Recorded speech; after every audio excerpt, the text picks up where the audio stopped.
You are listening to a Sustainable World Radio podcast. Sustainable World Radio brings you in-depth interviews, news, and commentary about positive solutions to environmental challenges. Solutions that adhere to the permaculture ethics of earth care, people care, fair share. Are you interested in learning more about permaculture projects around the globe? How to plant a food forest? Restorative design or ethnobotany? Then stay tuned for Sustainable World Radio. I'm your host and producer, Jill Cloutier.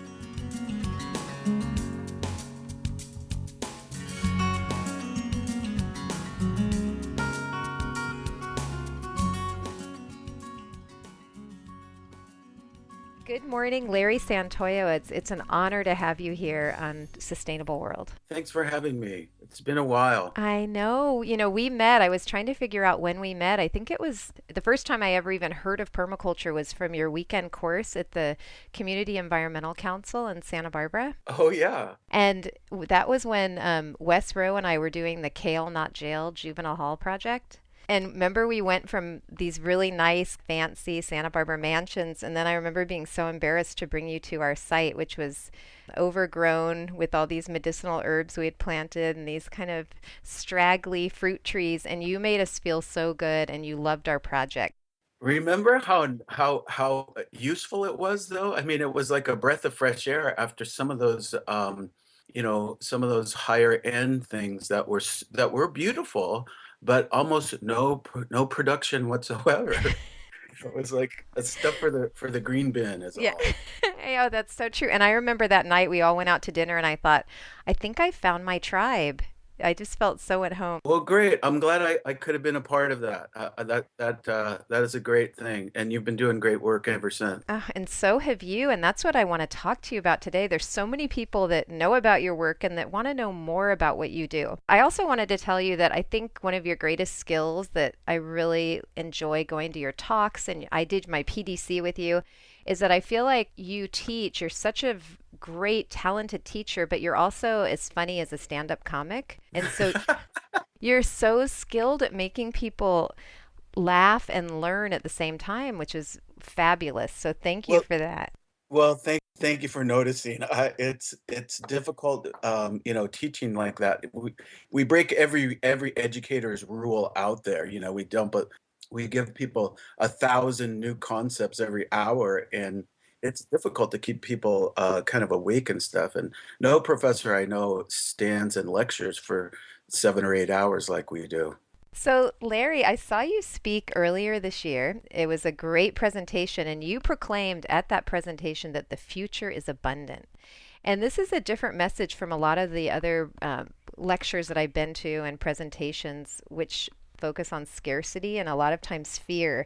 Why do you say the future is abundant? Tell our listeners about that. The future is abundant in my eyes because that's the evidence that we have. The planet has evolved to where now we are included, and every time we look around and see or try to search for scarcity, we really do find a lot of abundance. When we start comparing things to the past or comparing things to old ways or even destructive ways, some of those things are beginning to fade, and some of those systems are beginning to fail. And I think that's a good thing. I think that there is nothing but hope for the future, and evidenced by hundreds and possibly thousands of people joining the sustainability movement every day. It seems like no matter where we go around the world, there's people that are having this conversation at this very same moment everywhere. It's beautiful. So you're saying the future is abundant. What role does permaculture play in that abundant future? First of all, I think that permaculture is a design science that whose role has taken center stage in a lot of things, and mostly in a way of thinking about solutions, and a way of problem solving. I don't know that it really has a better role to play, and I can't think of any other group. I can't think of any other issue, any other topic that is so far-reaching and so all-encompassing. I think that it has already played and will continue to play an important role. And I would, to tell you the truth, I'd like to see it be sort of a background thing or almost never spoken about, that it just is happening. You don't talk about, we don't do a play-by-play narrative of our whole day. Unless you're on Facebook. Yeah, right. I think that permaculture has an important role, but I want it to be more of an intrinsic understanding, an intrinsic display of people's knowledge of permaculture design, which is really, kind of an outline of us as human beings. I often say in my classes that I really want it to one day be embarrassing that we would have had to take a class in a reasonable grasp of the obvious, natural systems around us that we've seen all of our lives. And then yet, when we look at them and examine them, we're so suddenly fascinated by it. And then when you think about it, it should be kind of embarrassing that we don't just know it and just perform that way. Permaculture is important. A lot of times when people talk about mainstreaming, and I don't really know that that's a good objective. I think that it just needs to be kind of intrinsic. Everything that goes mainstream is just kind of perverted and diluted, and it's just I don't know that we aren't going fast enough. People say that, you know, what do we do to make it faster? And it's like, man, if you just saw this 20 years ago or even 10 years ago, you would think that it's hauling ass. I mean, it's really been taken off. And I think slowly and organically is always the best way, as evidenced by nature. And that, we're not forcing it on anybody. It's not, the accelerated growth that we have had in the past, to use nature as a metaphor, has been trimmed off. It was too fast, too weak, that kind of stuff. So I think that maintaining an even keel and a posture that we're allowing nature to direct us is really the key to success. And Larry, for listeners who may be listening to this podcast and think, well, what exactly is permaculture? Could you give your definition of permaculture? And then I want to talk a bit about how you say permaculture is not gardening and more about how we don't do permaculture, we use permaculture. Yeah, I think that that's an important concept to grasp, that, you don't architecture a house, you use architecture, and you could be any kind of designer and still have that understanding. Permaculture design is a discipline of design, it's a thought process. I do think that it's a mistake to understand permaculture solely about gardening, although it is right on target to use permaculture design and use the garden as a metaphor.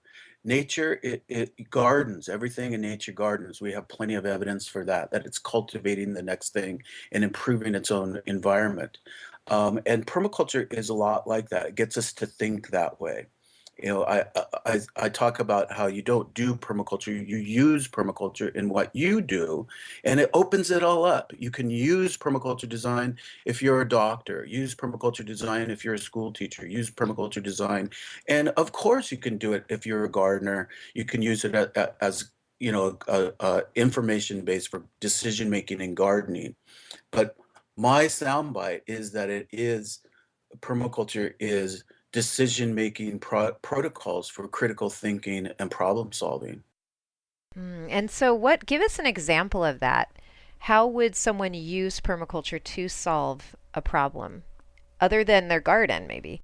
Yeah, it's kind of thinking outside the box, and and I know that that's overused and overplayed, but it isn't in this sense. In that we need to kind of unlearn in order to relearn.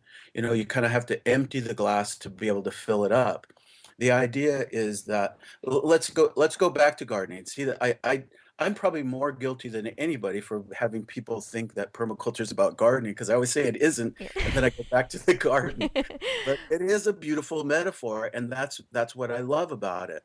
That when we talk about gardening, I try to get people to focus on what it is that they are really doing, what it is that they are actually doing. What Buckminster Fuller used to say is the highest generalization. Ask yourself, what is the highest generalization? So in gardening, what we are really doing when you understand it is you are managing soil. So the big surprise comes in is not that you are managing soil, but the way that you think about production, the way that you think about what you're trying to produce really gets then put into a category of being a byproduct. The produce is a byproduct of soil management. So in permaculture thought, the way you use permaculture for gardening is that what you need to do is create the conditions for vegetables to happen. It's Mm. physics. You set it into motion, you manage soil in this case, you feed the soil biota, you maintain the temperature, the cation exchange capacity, everything that we know about soil temperatures and on and on. You maintain that, and you cannot help but have healthy produce as a byproduct. You've set a process into motion and it has to play out. It has to complete a circle and cycle of earth flow. It really is. It's amazing once we start looking at things like that and putting things into a dynamic equation instead of a static linear equation for problem solving. And so you're creating the conditions for your desired outcome to occur.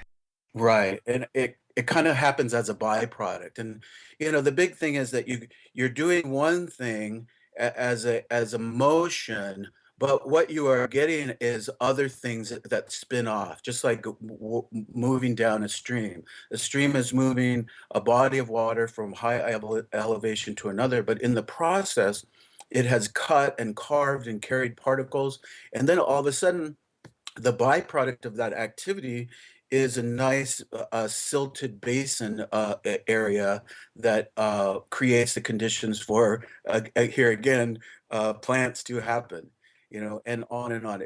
We have to realize that nature is a process, and it's the byproducts that what we are after.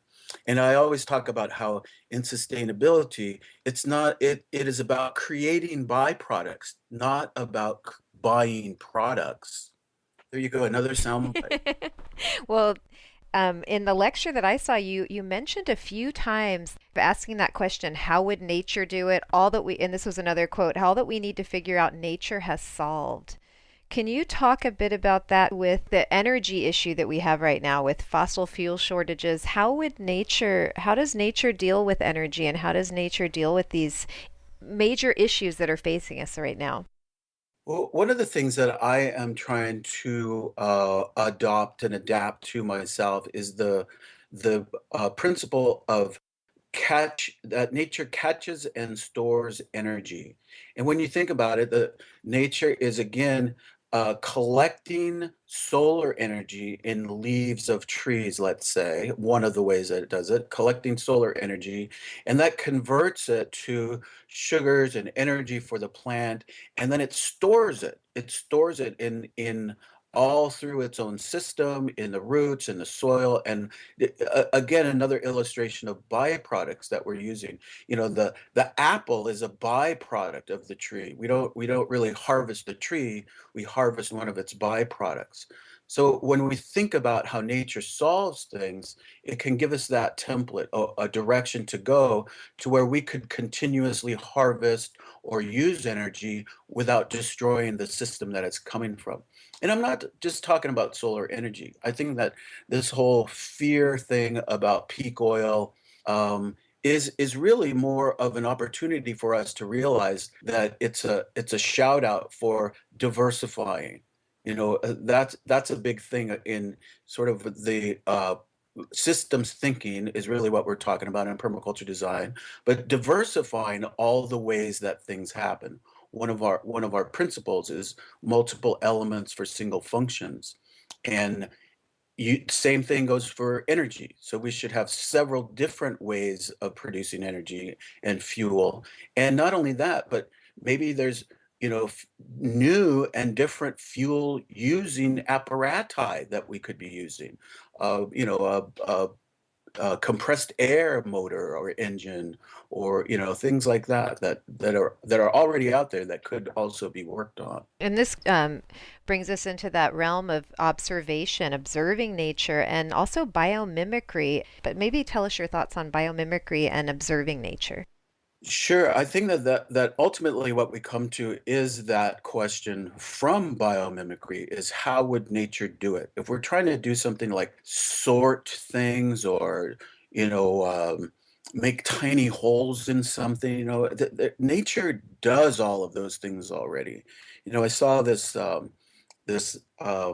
laser that was making tiny holes compared to a material that they injected just simple air bubbles that also did the same thing without laser technology, and different things like that. The idea of being able to look at nature, one of the things that we synthesize from nature, and that's really what permaculture ultimately does, is gives us guidelines that we observe from all of the diversity of nature. Commonalities do occur, and it's those commonalities that permaculture synthesizes its principles of design on.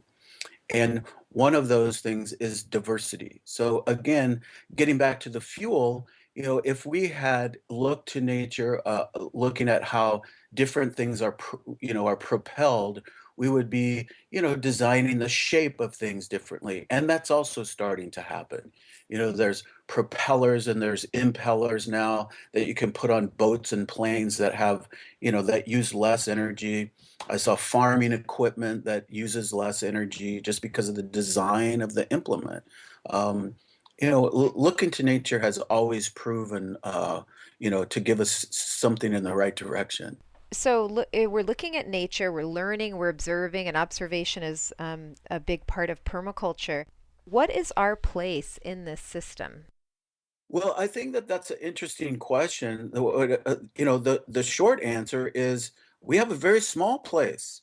The problem is we have a really big lever. Our opposable thumbs, our brains. It hasn't always served us well, but it has served us well enough that we can make things and use things, and but it's really the understanding of natural systems that helps guides that. Let me just say that people always want to, they always come to the classes and people will say, "Oh, we want to get involved in hands-on things." I learn by doing, and it's like, well, that's what I want to keep you from. It's like we need to get through the theory of why these things are working and why we're choosing these techniques and technologies before you go out with a bulldozer or even a sharp stick. I want people to understand that we have made mistakes. Let's back up, slow down, look at nature, and then go back at it. Plus, in the past, when we first started teaching design courses, it was almost a break from the field, from the audience. Very few people, would say, "Oh, I want to go work out in the field as, a hands-on activity." Again, it's kind of embarrassing, but people in the early days worked in the field. And I don't think that that was really what they were dreaming of when they were sitting out of the cold and in a warm classroom. Oh, please let me go out and work.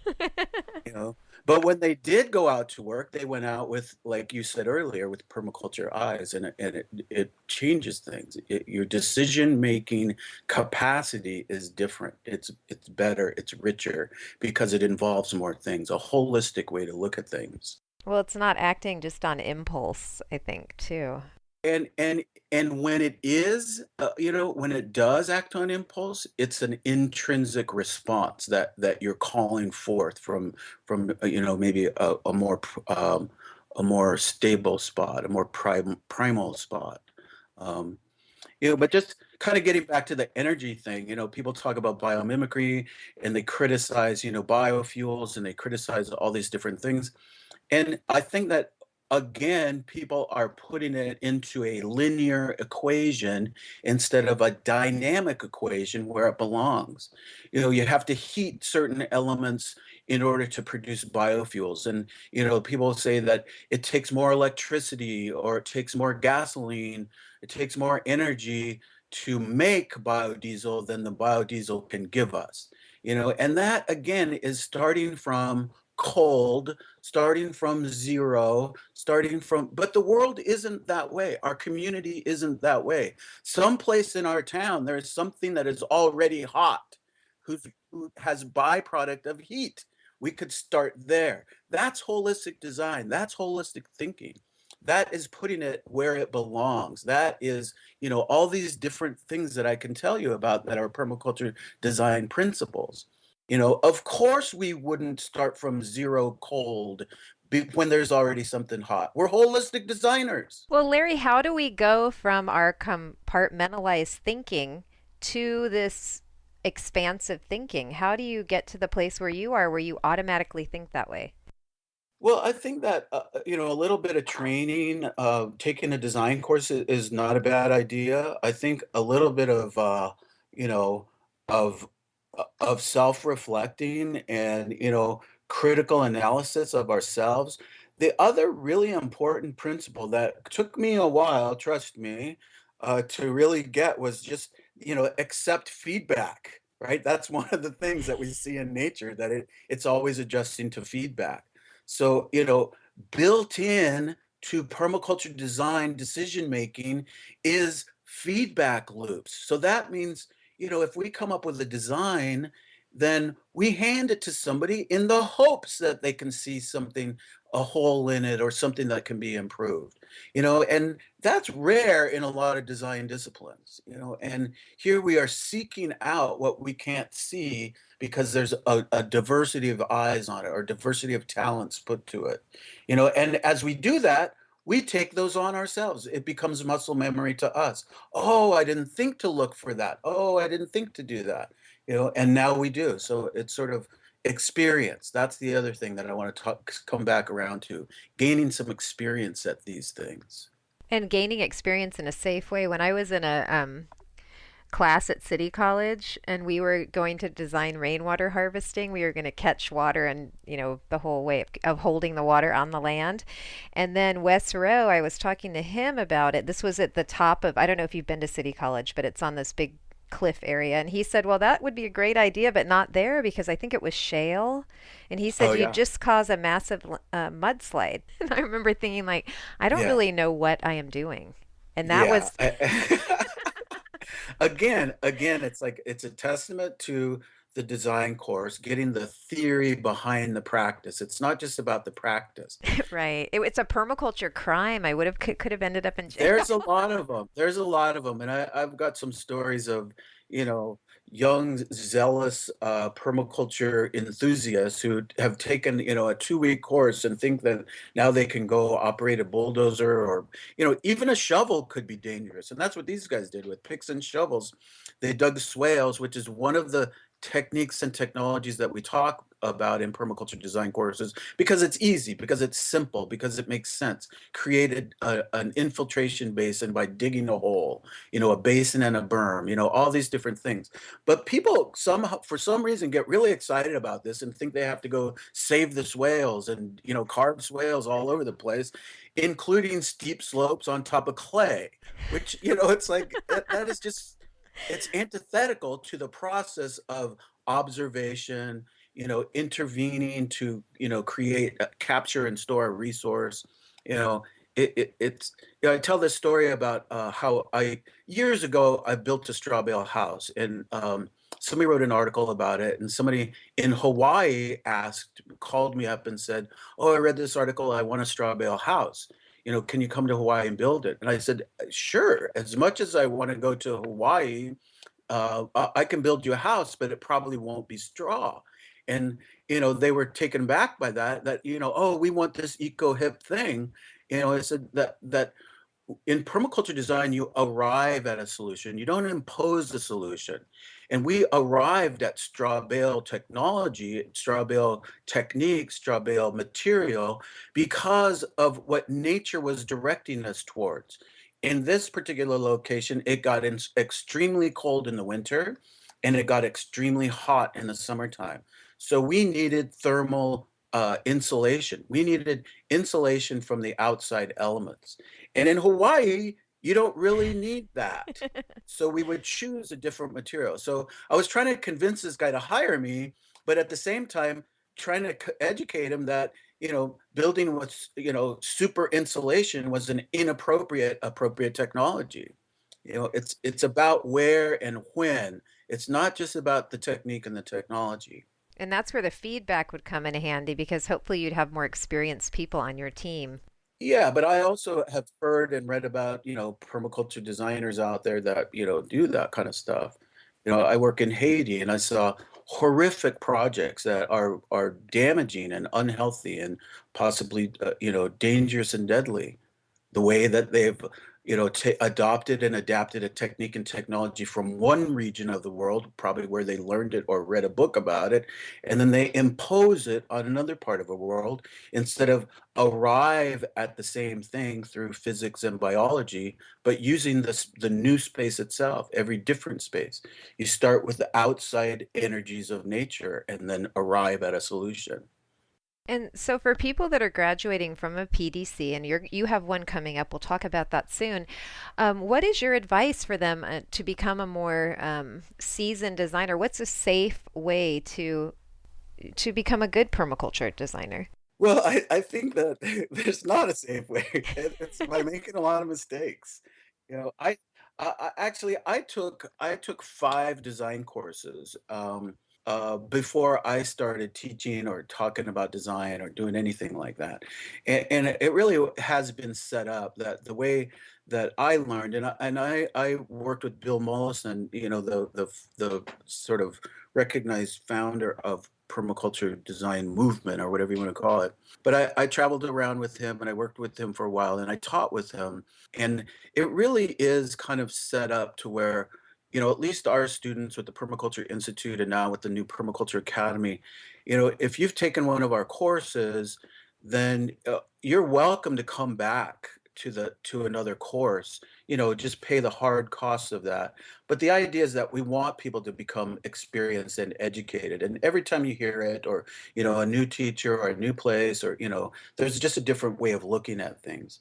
Um, we do also have, and it's been a part of the permaculture design course curriculum for 25 or 30 years, that once you take the designer course, it's just an introduction. So it then gives you the opportunity to embark on a 2-year apprenticeship program. And after 2 years of full-time work or the equivalent thereof, some people take many more than 2 years to get that experience. Then you take, with your field director, you go to the Permaculture Institute with your portfolio and apply for a diploma in applied permaculture in education, or if you're a teacher, or site development, or whatever it happens to be. But it's a process where you will gain experience, and working with mentors is the way that we have set that out. Well, you have a great teaching staff, and this is the new City of Angels Permaculture Academy, and you have a course coming up starting tomorrow, I believe. So I'm so glad you fit this interview in. And tell our listeners about the way you teach, and also how the weekend courses, which are so great for working people. I think you pioneered those as well. Yeah, me with a group of people. First, let me say that tomorrow, October 5th and 6th, is the first weekend of our 14th year teaching in Los Angeles. My 24th year teaching permaculture, but our 14th year here in Los Angeles. And obviously, the focus is urban, but again, decision-making protocols are taught, so you can use what you learn anywhere in the world, and we've proven it over and over again. Um, the idea of the weekend format was kind of developed, and I took a lot of criticism for it early on. But the first time that anyone ever cut up the program, which was at one time a 3-week program, and then it got cut down to 2 weeks. Um, but it was an intensive, 2-week intensive every day, every night, learning new stuff from either the same or more people all the time. So what we decided to do was cut the same class up. It's the identical curriculum. We just do it 2 days in a row, and then we take a break, and then we do it 2 more days, so that if you are working or have kids or whatever, it's easier to get through the program. Now, our program is 1 week in a month for 6 months. And of course, some people have to miss some of those weekends. And if you can make it up either at another course somewhere else, or come back the next year, then we'll still work with you in getting a certification once you get all of the requirements done. Yeah, and your teaching team is phenomenal. It's Larry Santoyo, you, the wonderful Larry, Toby Hemingway, John Valenzuela, and I know Scott Pittman is part of your team. I don't know about for this course, but he has been. Yeah, yeah. I can't remember if they all came to your class, but I've been working with these guys for a long time. The the the good thing about being old at this is that I know just about everybody that's been teaching for 20 years. And a lot of people are really good friends of mine, all those people that you mentioned. There's a few other people that I've worked with and love working with, including Penny Livingston and Jude Hobbs. Brock Dolman is also involved in a lot of teaching, and we've worked together in the past. And everywhere we go around the world, there's local talent that we draw in, and we bring in interested people that I think have something to contribute to that area. So I will fly in different friends of mine who are experts in certain things. And you've taught all around the world. In France, I've seen, and in many different places. And so, I mean, what a great life you have. Well, everywhere I've ever been, I have been working. So that's kind of an important note there. Um, I don't think I've had a vacation since the 70s, but the idea is that the information is needed, and instead of 25 people flying from France to work with me, I can go there, and those kinds of things. But yeah, France, we have a project. Um, a couple of them actually. And in Mexico, Highland Cloud Forest of Mexico, really beautiful project that we've been working with, indigenous cooperative. That's just amazing, living example, 50, 60-year-old example of permaculture in action. And I say that I teach everywhere around the world, but really I take more notes than anybody. And really I learn from people all around the world. And I think that it gets better and better. Well, if someone's listening to this and wants to contact you, what is your contact information? How can they get a hold of you and get information on courses? Go to cityofangelspermaculture.com for more information. And you could find us there and all of our goings on. And also you could find us on Facebook with EarthFlow and EarthFlow Design Works and uh, Permaculture Los Angeles. And one thing that people, listeners should know is that it says on the website that you're open to payment plans, trades, teacher scholarships, and things like that. That makes it really accessible for people.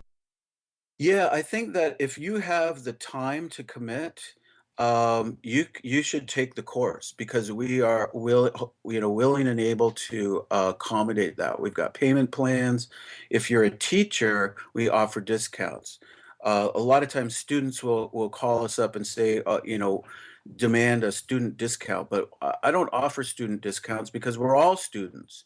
But I do offer discounts to people who, transfer knowledge to teachers around the world of any kind. So that's one thing that we do create a scholarship fund for, and we accept donations for that. We teach all over the world. We have projects in Haiti and France and Mexico, and all over the United States. Next year, we're hoping to do 6 cities and a couple of 2-week intensives in different interesting places in the world. Mexico being one of them. And people could get a hold of me through cityofangelspermaculture.com and get involved, maybe even in their own city. We're always looking for new people and new places to go. And in a permaculture design course, it's a great way to have people learn new skills. And one of my favorite parts of our PDC was we never did it, but you spoke about playing a game called Why Should We Let You Live? That always makes me laugh. If I'm ever thinking, oh my gosh, I feel a little down or something, I just, for some reason, Why Should We Let You Live pops in my head. And I think, just keep going, like getting these skills. And one thing too that I always hear your voice in my head when I'm like people are going on and on about peak oil, peak soil, we're doomed, we're doomed. I think you said, what are you going to do? Just roll over and die? Yeah, it's like, let's get realistic about this. Whatever it is, whatever the stressor is, it's still a good idea to do what we're talking about. To collect rainwater, to, manage our city well, to, educate our kids, to, get, all of these things is really what we're talking about. Create the conditions for community to happen, create the conditions for caring, create the conditions for, all of these things that we want to happen in the world, not because we fear the future, but because we love the things we love about the present. Exactly. And can you tell our listeners about why should we let you live and Well, it's a game that we end up playing in the design course, and we did do it in your class. We just didn't call it that at that time. The idea is that everybody can contribute something. And there was a line that I use all the time that I stole from one of our friends in that class, from Owen Dell, who said that if you think that you're not wanted, you're not paying attention. People are out there depressed and this and that, and I think it really is true. If people really just knew that we need everybody. We need everybody to play. We need everybody to be involved. And there's something new for everybody to do. And the idea of the game, Why Should We Let You Live, is really based on what do you have to contribute to the community. It was like one of those whisper telephone games where you were supposed to introduce the next student and ask them what do they have to contribute to the community. And one time somebody said, "Why should we let you live?" And then the next person said the same thing when they introduced the next person. So it just kind of stuck, and it's kind of funny. People get upset when I say it, but it kind of cuts to the chase, really. What do you have to contribute to the community? And it's like I always remember that what it is to be rich is different than we were taught. That we shouldn't be seeking richness. We should be seeking an opportunity to be valuable in our community. Not to seek to be rich, but seek to be valuable. And I think that that is ultimately what we're after with permaculture students. I would love to talk about a fear-free future that the lecture that I saw you, I think it was earlier this year, you had on your, I think it was a PowerPoint, 2012 has been canceled except for the good parts, which I totally loved with all that hype and hysteria about 2012 and the end of the Mayan calendar. Tell us a bit about your ideas on about a fear-free future and permaculture's role in creating a future worth living. Well, I think that it's important to understand that we have a lot of solutions and that it is imperative that people realize that there is a way to figure this out. And even with the current shutdown of the government, it's probably not a bad thing for us to reevaluate the way that that process happens, all of these things, and to gain an understanding of our own skills. I talk about how security, it's the old thing about people want security, and it means so much to different people, individually, but it always boils down to that security is between your ears. Security is you and how well equipped you are to problem solve, no matter what the stressor is, right? And people want this thing to happen, right? And permaculture design addresses a lot of different things, the techniques and technologies of a lot of very practical things, but it also moves into strategies, different strategies about creating our sustainable human settlements, right? That will go on well into the future. We talk about how there's alternative money systems that we go into. And here in Los Angeles, we started a time bank a few years ago, and now it's the biggest time bank, in the States, with dozens of branches of it and different towns and all that. So there's strategies that we can play and diversify the way we conduct commerce. That's sort of using permaculture design for social services and economics and local economics. The other thing that we talk about is access to land. People say, "Oh, we don't have any land, we don't have any money." It's like, okay, what are we going to just die, or are we going to like figure it out? You know, we can seek access to land, and we've got all these different strategies for community gardens, for community shelter, and I don't mean like homeless shelters. I mean just a way for individuals to build, to rethink how we participate in the landscape. And then sort of lastly, we talk about the impediments to accomplishing things, and we quickly change it to perceived impediments. What are these perceived impediments? And it really, people often repeat that we don't have any land, we don't have any money, and if we could only all get along, it's another big one. It's funny that people have this feeling that we all need to get along when nothing in natural systems would support that as evidence. There's no evidence about that. It's more like we need to be okay. We need to get along and not getting along, kind of agree to disagree, instead of like trying to make everybody the same. That's not diversity. Allow people a different opinion, allow people that. A lot of our meetings, that I go to, that I'm invited to, it's like they're talking about diversity, yet every single person in the room has the identical politics and the same dress and the same, container of, the latest hipster drinks or whatever. It's The like young it's a coconuts. yeah, it's a monocrop of eco hipsters, and but the idea is that, we need to kind of shake loose of just even our own perceptions and really think about, why are we doing it? And I think that an important question in permaculture design courses is to reevaluate sort of our motivation for doing it. Because if you're doing this because you're afraid of the future, that the world is going to end, I mean, what is up with that? It's like ever since man could put a sign on a stick, the world has been ending. But yet, that's the only thing that remains constant, is that it isn't ending. And maybe people are afraid of having to take responsibility finally for something. And maybe it's a hope that the world ends so they don't have to be responsible. I don't know. It's crazy, but to think that the whole world has to get along in order for this to happen has been proved wrong over and over and over again, because we can have small, sustainable working groups. It's happening already. We just need to recognize that it is and relax and allow it and encourage it and feed it some more. We already are participating in this. And with a little information, like the permaculture design course offers, we can hone it, we can get better at it and better at it and practice it, actually gain experience in some of these things, and I think that that's the single most important thing to do, is get experience at something.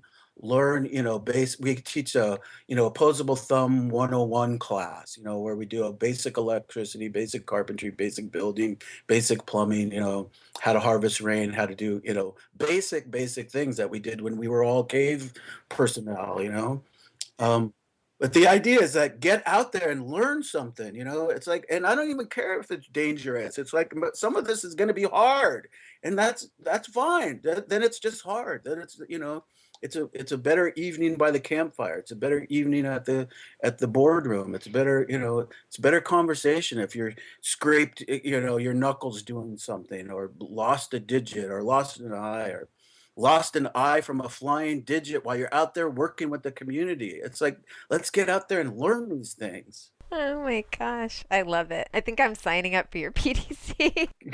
But the important thing is that if we're doing this because we fear the future, that is when we start making mistakes, because you can track somebody easily who's operating and making decisions because of fear.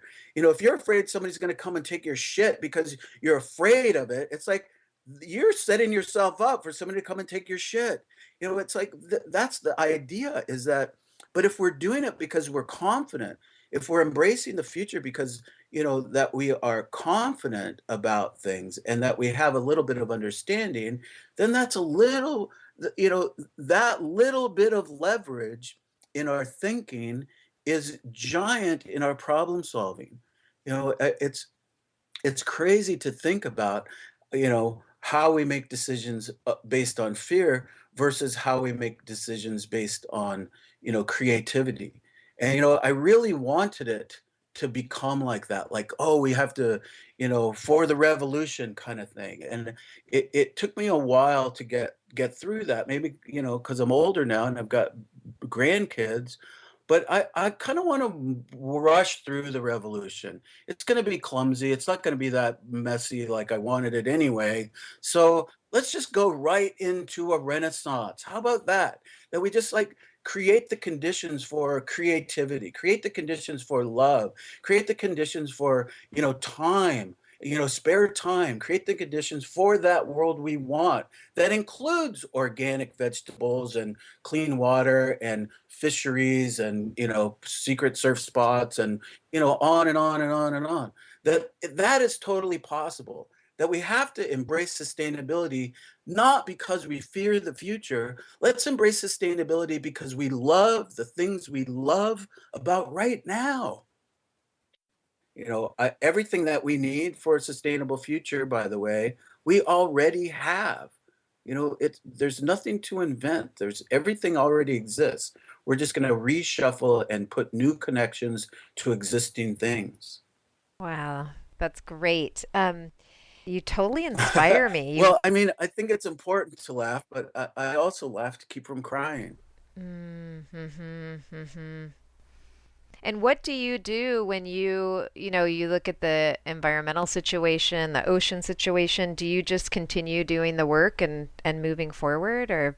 Exactly. I think that there every front needs to be fought. I'm not trivializing anybody's attempts, nor do I want my work trivialized.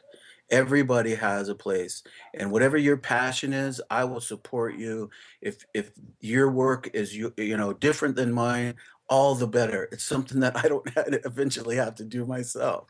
I want to close just with a couple words. If you could tell our listeners about, I think you've been doing some permaculture projects in inner city Los Angeles. If you could tell our listeners about that. Well, I think that there's a lot of work that we do all over the United States. I went to Haiti to learn about Detroit, and I went to Haiti, the City Soleil, which supposed to, supposedly and quite possibly is the most dangerous and poorest areas in the northern hemisphere, run by gangs, run by poverty, run by fear, run by a lot of the things that we're discussing. So, an incredible place to learn um, about sort of accelerated human settlement and high density populations and sanitation and cholera and health and all of these things that are actually part of human settlement.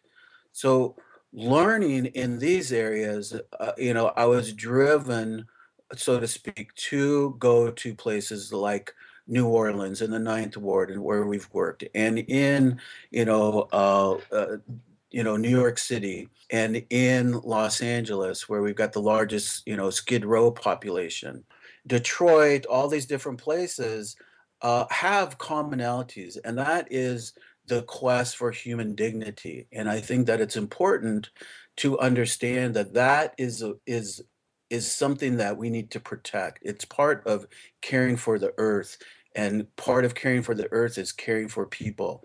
And Bill Mollison taught us that we have to guard human rights, seek peace and guard human rights everywhere. And I think that that's important. And whether we talk about it or I like to just do it and kind of not talk about it. Although it's interesting as an educator, it's a great place for me to learn and to also see that it's the same dynamics. It's the same problems that we're trying to solve because I have clients that are, considered high-end clients, both in New York City, in here in Los Angeles, of course. We've got communities like Malibu and Brentwood and you know Hancock Park where we work and Pasadena, all these areas considered sort of well-to-do, but it's interesting how we have the same process of design that applies to everyone everywhere. Well, Larry, this has just been wonderful to speak with you. And I wanted to make sure that our listeners, and I think it's been on Facebook now, and it was advice that you gave us at the end of our course. Oh, sure, sure. Can you tell our listeners that advice? I think about that as well all the time. Yeah, I think that a big part of what we do is like I was saying, I used to work for the people of the state of California, and I retired from public service. But I saw what I considered to be, the beginning of my journey into community development and community economics by really seeing how people treat each other in the world. For, like I said, from all different socioeconomic levels and perspectives. And it's uncanny how people, um, you know, can have such a poor response, something that contributes nothing, that creates problems. Or, I often say that I do believe that there is true evil in the world, but I also have witnessed in those same circumstances, in those very same scenarios, in the very same moments, I've also witnessed the most incredible, the most beautiful, the most powerful and anonymous acts of heroism that I couldn't even imagine it before that. So it's comforting that people to know that people walk among us that do that. So that's what I learned was that, blame no one, expect nothing, and still go out and do epic shit. Wonderful. That kind of sums up everything. A great motto for life, I'm telling you. Well, Larry Santoyo, is there anything else you want to add or any thoughts that you have that we didn't talk about that you'd want to share with our listeners? I think we pretty much covered it. There's always something, and I'm sometimes my worst promoter, but there's a lot of people that I work with that are depending on our success. So, getting my website up there, talking about my courses.